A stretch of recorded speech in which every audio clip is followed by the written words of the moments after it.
Okay, so to bind off, here we go. We're going to finish our knitting in this little sample. So knitting this first stitch, I'm going to knit it, not slip it, for a nice square edge. Knit the second stitch, so I have 2 stitches on the right needle. And we're going to bind off the whole row now. So what I want to do is reach over this second stitch with this left needle and hook under the first stitch, and then I'm pulling it over the second stitch and off the needle. I just bound off my first stitch, and I have 1 on the right needle, so I'll knit another one and do it the same. Reach over the first, or reach over to grab the further stitch and pull it over the closer stitch to the left needle. Okay, knitting 1 and then binding off the previous stitch. And if I want to, I can also do this in purl. So to stay in pattern when binding off, say this was a recently purled stitch, not the knit stitch that's showing, but if I wanted to stay in pattern, I could purl it and bind it off.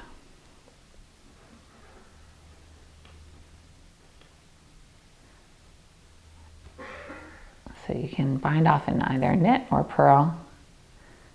I'll go back to knit. And do the English knitters. Okay, I'm going to do this for the English knitters in my right hand. So let's say knit 1. And again, still using the left needle to bind it off. And if I want to do a purl stitch, 1, I can bring it to the front, purl, and then just going from 2 stitches down to 1 by pulling that off. Okay, and 1 more purl stitch I'll do.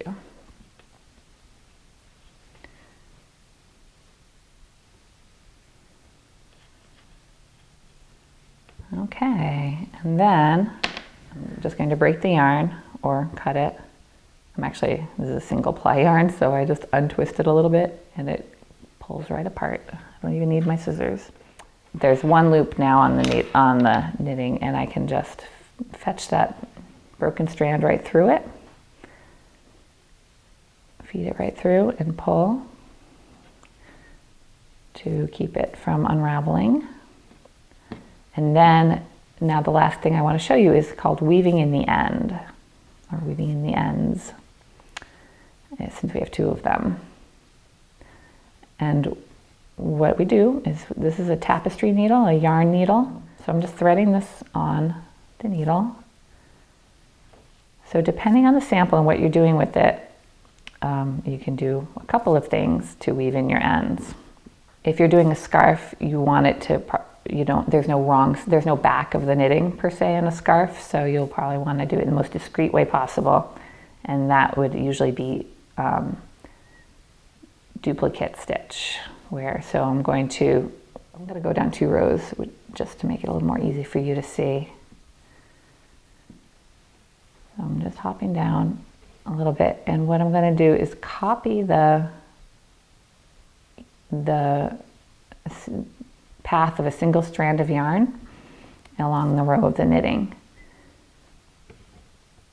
And this might be easier to do with a blunt tip needle if you really want to duplicate and not split into another stitch by accident. You can use a blunt tip needle, but I think for our purposes it really doesn't matter. So I'm going to go through these 2.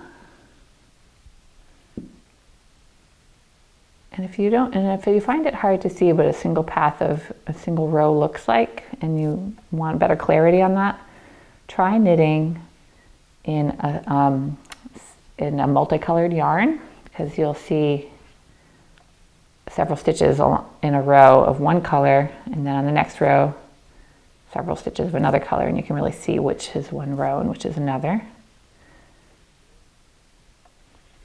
But so I've done, here's one, here's another, and now here's the next one.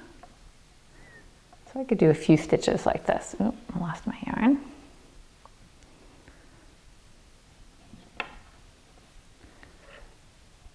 And then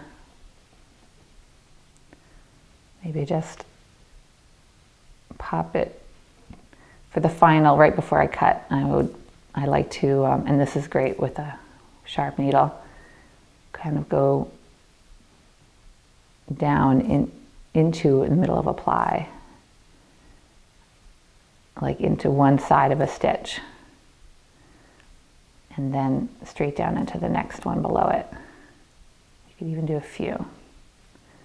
Kind of try to get in bulk of the middle of the stitch.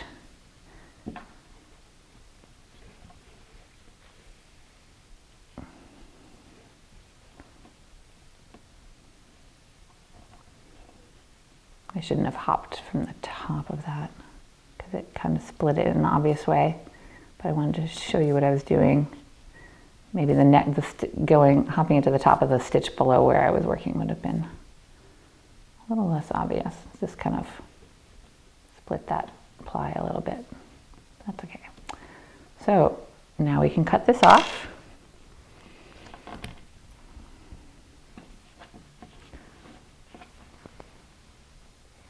Can cut it really close and it'll just sort of disappear into those plies. So that's duplicate stitch weaving in the ends.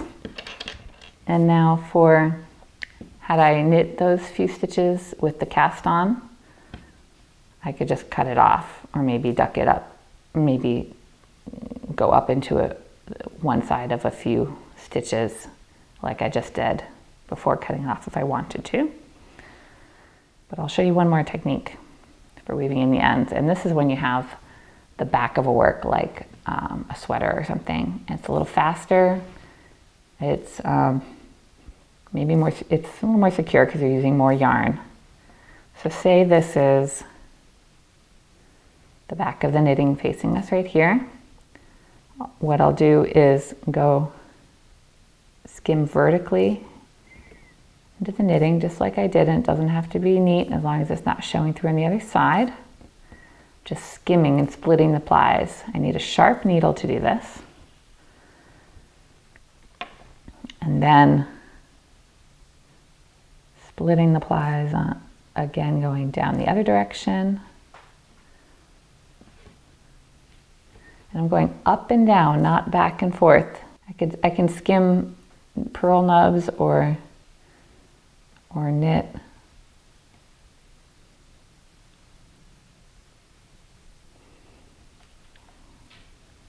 Whatever's convenient. So I usually do like an N shape, so once up, down, and then up again, or basically 3 passes, and then you can cut it. And you can leave a little bit hanging off if you want to ensure that it doesn't pop through the other side. You could even leave a little more than this if there is in fact a back of the knitting, and you don't have to worry about having a little dangly bit there. So that's it. Those are all the steps that you need to know in order to work on your first project. And to choose your first project, whatever inspires you. For the one warning, the one thing I'd like to mention about your first scarf is to not do stockinette fabric, this very smooth, to not do only stockinette fabric, because that fabric tends to curl in at the sides. If you make a whole long rectangle of it, the sides will roll into a tube, like literally, and very little you can do to keep that from happening. So garter stitch is a great first scarf pattern. Ribbing or seed stitch also work great. They'll lay flat. So choose whichever you like for that. And if you do a felted project, The way to felt is to simply put your knitting sample into a protected cover like a pillowcase, ideally a zippered pillowcase, because it will want to come out of your regular pillowcase even if you knot it. Maybe a bunch of safety pins might keep it in if you close it up with that. But some kind of protective cover, and then throw that in your washing machine with some other clothes to rub up against it and rub and agitate it. If you have a top loader machine, it should go pretty quickly. Check on it every 3 to 5 minutes to see how felted it's getting. And you can, with a front loader machine, it can take a while. I recommend just doing it on a laundry day when you're doing a bunch of loads anyway. Make sure it's in a zippered case so that it's not collecting lint from all of your laundry or putting lint on it. And then just, run several cycles probably in a front loader. And if you want it to be a square final product, make it about 15 to 20% taller because it shrinks more vertically when it's felted. And that's it. Enjoy your first project. I hope this overview has been exciting and helpful for you. And happy knitting. Jump in.